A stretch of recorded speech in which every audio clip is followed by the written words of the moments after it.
ඔයත් හැමතිස්සෙම ඕනවට වඩා හිතන කෙනෙක්ද? සමහර දවස්වලට කිසිම වැඩක් නොකරත් ඔයාට ඇඟට තෙහෙට්ටුවක් මහන්සියක් වගේ දැනෙනවද? ඔයාට අනාගතයේ සිද්ධ නොවුණු දෙයක් පිළිබඳව එක දිගටම හිතෙනවා නම්, සිද්ධ වුණු එක සිදුවීමක් දිගින් දිගට තව දුරටත් හිතනවා නම්, කෙනෙක් ඔයාට කියපු එක වචනයක් ඔයා දිගින් දිගට රෑ නිදි මරාගෙන හිතනවා නම්, ඔයා දෙයක් පටන් ගන්න කලින් මට මේක කරන්න පුළුවන් වෙයිද? මට මේක කරන්න බැරි වෙයිද කියලා දිගින් දිගටම හිතලා ඔයාගේ මනස වෙහෙසවනවා නම් ඔයා ඕවර් තින්කර් කෙනෙක්.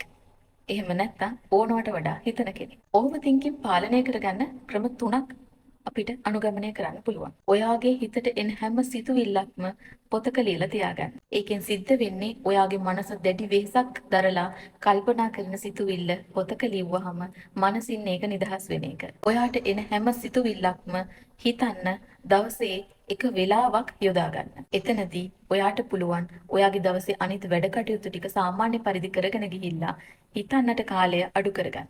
ඔයාට අනවශ්‍ය සිතුවිලි ඔයාගේ හිතට එන හැම වෙලාවකම ඒ සිතුවිලි මග හරින්න අධිකව කාර්යබහුල වෙන්න. මේ කාරණා තුනෙන් එකක් හරි ඔයා අනුගමනය කළොත් ඔයාට ඕවර් තින්කින් පාලනය කරගන්න පුළුවන්.